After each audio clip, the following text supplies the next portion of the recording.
Hi guys, welcome back to Waxing On. It's Wednesday, today classic rock.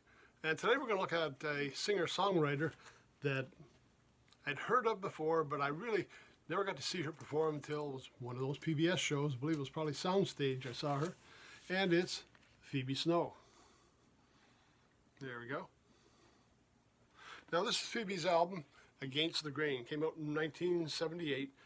The only Phoebe Snow album I actually own. I enjoyed the show, so I thought I'd go out and buy the album. And it's not that I didn't enjoy the album, but I had other things that came across. And, you know, if you've been watching the show, 260-some different artists. I have a few that I bought myself a token album of, just to, you know, have it, because I did enjoy the music, but I didn't collect a lot of that artist. And this is one of those. Now, at the time, I didn't realize just how many great people were playing on this album. I mean, I bought it for Phoebe Snow and the vocals, but when you read about it, there's an awful lot of great musicians. Now, it was recorded in New York City, released in '78, and it's full of New York City musicians. Before I get to them, I'll just give you a rundown of the tunes. Now, Phoebe writes maybe about half the album, so she doesn't do a lot of covers, although the album opens with a cover of a Paul McCartney tune. You may remember it Every Night from Paul McCartney's first solo release after the Beatles. Now on here I see Will Lee playing bass on a number of the tunes. Now you may remember we mentioned Will Lee during the Becker Brothers show. He was part of the Becker Brothers band. And most of you, if you've never even heard of that band, have seen a lot of Will Lee.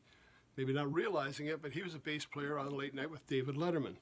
Along with Tom Malone and Paul Schaefer, Will Lee is one of the regulars. So he was on this album, as well as Steve Kahn, which I believe we mentioned him maybe with some of Bob James' work back in the 70s. Hugh McCracken on acoustic guitar shows up on a lot of these as well. Just go through the set list, give you some idea what she's doing. Obviously Paul McCartney's Every Night, Do Right Woman, Do Right Man. We've got He's Not Another Man. Then we've got a Phoebe tune, Random Time. Patty Austin's In My Life. Another Phoebe Snow, You Have Not Won.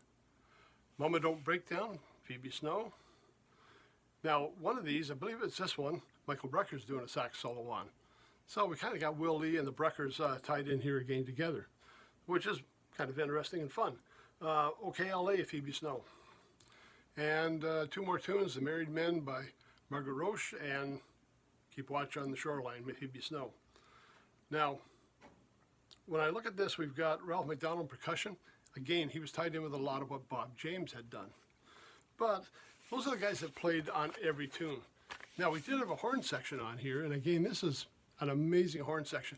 Very similar to the horn sections we saw on those Creed Taylor albums back in the 70s. We do have credit here for John Faddis being on here, but he's not listed with the horn section, but he's credited for being on the album. So it may have just been an omission that he didn't get in with the horns. Now they listed the horns alphabetically, not by section. And we have here Wayne Andre on trombone. And again, a very familiar name if you remember the Creed Taylor sessions. Michael Brecker, Randy Brecker. So we got tenor sax and trumpet in there. And again, the Brecker Brothers Band. We've got Sam Burris on trombone. Ronnie Kuber on baritone saxophone. John Getchell on trumpet. Now I believe we mentioned him during the 10-Wheel Drive show. And if I'm not mistaken, he might have also been connected with Don Ellis out in the West Coast later on. So I know that name has come up quite a few times. And of course, Tom Malone, Tom Bones Malone. I mean, who did he not play with?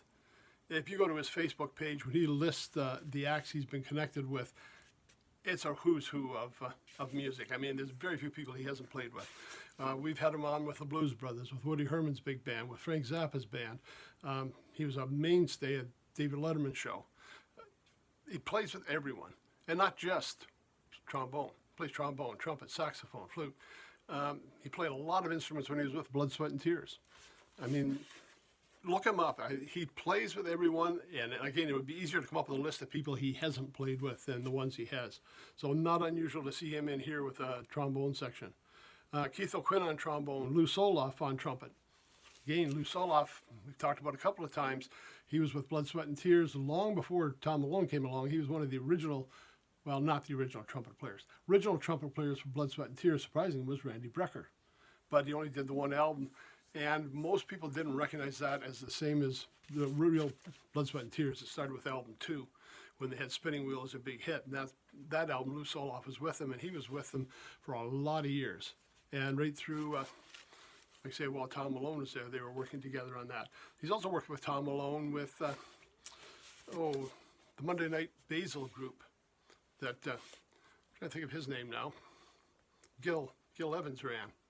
Lou Soloff and Tom Malone both played in that. So a lot of connections between those two players. And George Young on saxophone. So a lot of great session players. And if you've been watching the show for any length of time, you know I really enjoy those session guys. And I really enjoy hearing them in the background of what's going on here. And it's great that they're getting credits on the album. I know there were some great horn players on the Frank Sinatra albums, but a lot of times in those days, they really didn't credit who was playing. It was more about being just Sinatra, and the other players were supporting him, but they never got the recognition they maybe should have. And if you've been watching lately on in movies, on TV shows and that, they're starting to recognize the musicians that are playing. And a fellow I know, Rick Baptist, he was one of the ones that kind of brought that to the forefront, to get recognition for those people in the orchestra, the people that are supplying soundtracks to the movie, so that they get recognized for the work they're doing. Excuse me. So anyways, produced by Phil Ramone on a couple of tunes, and again, we've had him show up a couple of times as producer. It's a really catchy album. Very interesting style. A lot of you may not have heard of her before. I mean, she didn't get a lot of airplay. It's one of the things like I discovered through PBS, which I really appreciate the shows I saw on there, because they certainly opened my eyes and my ears to a lot of music I would never have heard of before. So that's it for Wednesday. Phoebe Snow, the one album I have, Against the Grain. Check her out. Streaming networks, YouTube, hard copies. Worth a listen. Just a different style of music and some great, great musicians supporting her. Okay, that's it for Wednesday. We'll see you on Friday when I think we're going to do one more comedy show. So check in on that one. Until then, everybody take care. Stay safe. Thanks for stopping by.